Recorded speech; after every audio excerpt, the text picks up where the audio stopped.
Hi, everyone. Thank you for listening. As always, a reminder that this podcast does not constitute real estate advice, legal advice, broker advice, or advice of any other nature. This is an informative podcast. And if you need advice, please reach out to the correct professional who can help you. Thanks for listening.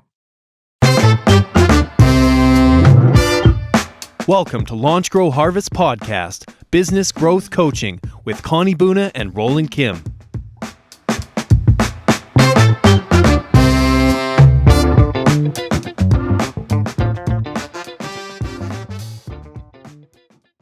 Hi, everybody. I'm Connie Boona. And I'm Roland Kim. Welcome. Welcome to the Launch, Grow, Harvest podcast. Today, we're going to talk about how your mindset impacts your business model. Yeah, and a lot of times we don't even think of our business model. We're just thinking about getting business. Where do I find business? And so if I think about that question and take it a little bit back to my own start in real estate, I looked around and saw what are other people doing to generate business, and I just started running down that path. And so as a result, I was creating my own, business model indirectly, because if you're not planning on it, you definitely still have one, but it's kind of creating itself versus you creating it. And so what I mean about that, and potentially one of the risks of not working on your business, not planning out your business model that you want to operate from and operate towards, is that you might be building a business, might even be building a great business in a way that's not true to yourself, in a way that's not authentic, and what that would mean to me is it's not manageable in the long term. So let's take it back a step. Early on in my real estate business, I learned through some coaching or training I had done of another realtor who offered moving boxes and a moving package when a client completed a sale. And so I emulated that. I would deliver 20 boxes with tape and all the packing supplies to each one of my clients when they were getting ready to move. That evolved into wanting to be more environmentally friendly. So we did recyclable totes. And I remember in my garage at one time, I think I had like 100 totes because I wanted to have enough for like 2 or 3 clients at the same time. Ironically, like the clients early on really enjoyed it, but I don't think they recognized how much work it created behind the scenes for me. Yes. And I came to a place where I either had to level up or level down with that model. And what I mean by that is I could have had an option to rent a space, buy 1,000 totes and hire someone to deliver them for me, as my business was going to scale up to a place that would have been needed. Or I made the decision that, delivering the packaging and moving materials is not fundamental to what I offer. Yes. And it's not the model I want to operate. It's amazing, right? It's the, one of the things that come to mind is also thinking about somebody that says, okay, I don't want to pay for staging, so I'm just going to go buy some stuff and keep it in the garage. And unless that's a passion of yours and you do it well and you keep your inventory current, that can really quickly become a sunk cost that doesn't really have the direct benefit to your business that you may have intended. So tell me a little bit about where you see that intersecting with mindset. So mindset for me is, I take it back to, do you have time blocked in your schedule to be thinking about your business?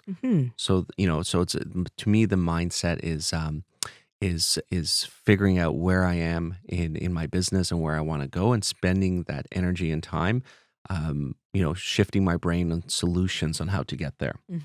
From a model perspective, and you touched on it, so many realtors fall into delivering a service that is not, they never planned on doing it, but they've done it out of wanting to offer more to, get the listing, or out of desperation.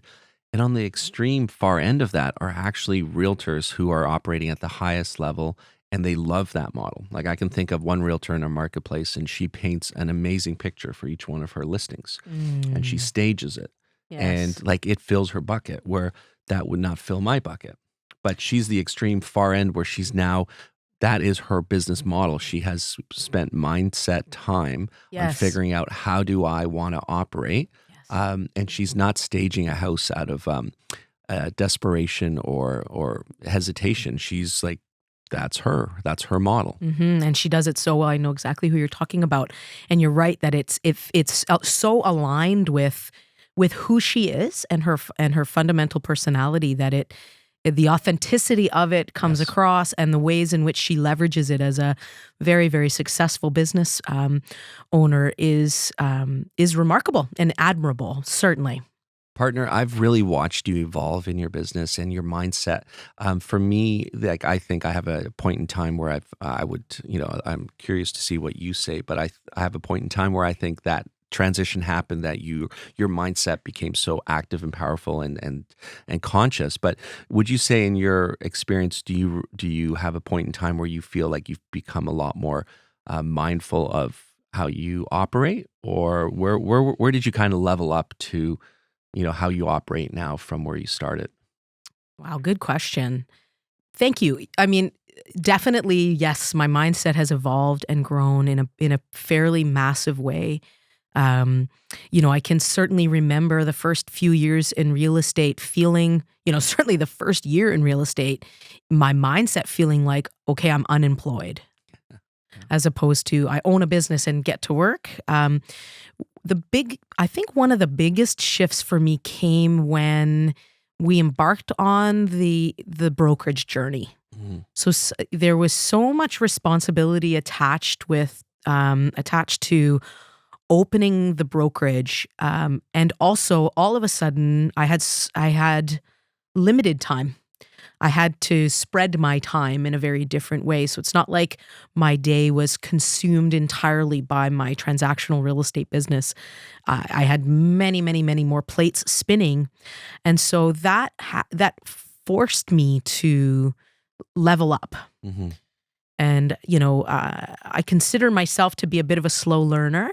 And so I know that my evolution of my mindset as a business owner is constantly growing and changing. But it has really been in the last few years that I took over the responsibility of being the managing broker at the office, participating in quite a bit more coaching and direct training, expanding our team. Through this journey, I've had 2 children. My life, our lives have changed so dramatically that without a doubt, my mindset has shifted, and it constantly continues to grow. Yeah, I definitely. I think you point to the same time that I think, where we almost like bit off a big bite, and we had a moment in time when we launched the office to be like, okay, this is harder than I thought, and the mindset gives you two options. One is to get out of it and regroup to what was then your comfort zone, or break through your ceiling and choose to be like, okay, I'm going to get this done. And for you, I really see your shift and your leveling up when you started teaching people. Mm. Like that just exploded your skills. I agree. I think I really learned. I learn a lot from teaching. I learn through teaching, and it inspires me to continue that growth, and that it's become a genuine passion. And one of the things that I continue to learn and really does continue to impact me is that concept of, for example, the market lives in your mind, right? Like in any market, in up and down markets, there's going to be the top 20% of the people in your marketplace that will be transacting business. And then there's the bottom 80% of the people who are basically, you know, dealing with the leftovers. Yes.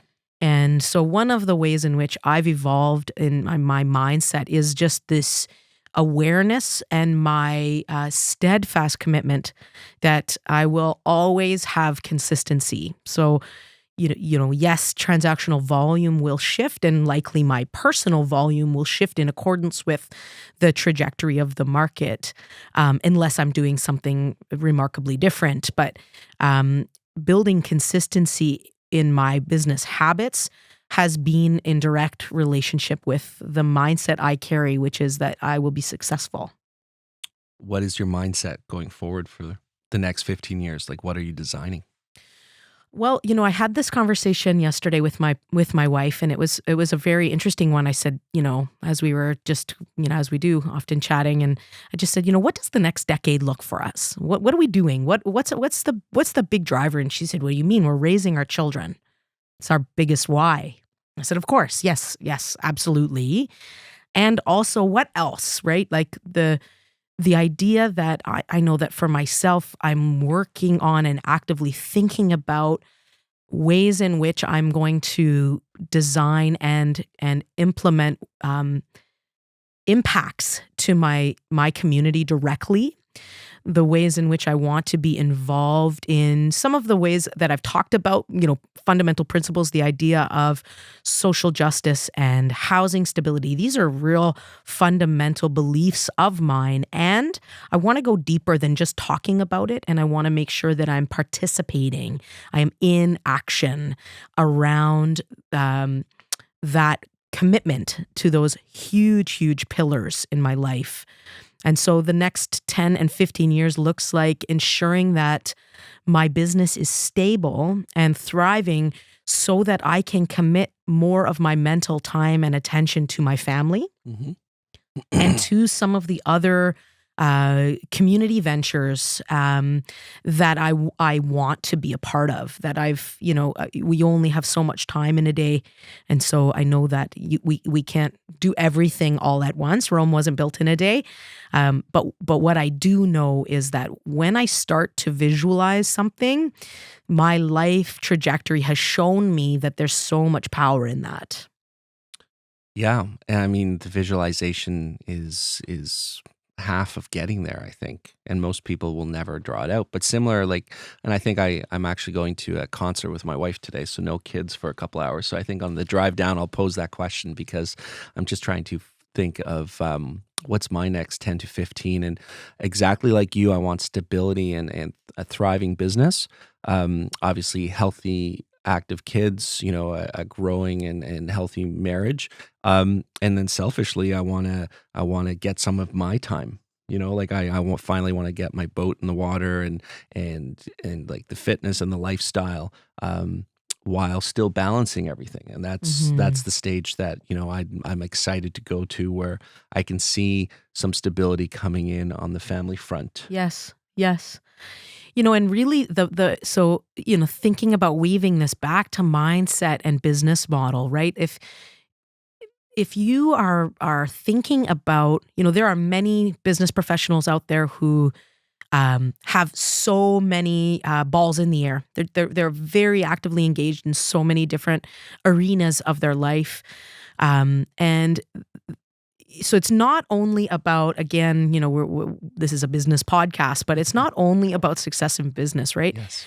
One of the things that I think has become very clear to us in the last 5 and 6 years is how quickly you can turn around and say, "Oh my gosh, like where have all of my personal relationships gone?" If you Mhm. haven't invested in those in many years because you've been so focused on growing another segment of your life, you realize that, like, like anything, strong friendships and relationships require nurturing and care and time and attention.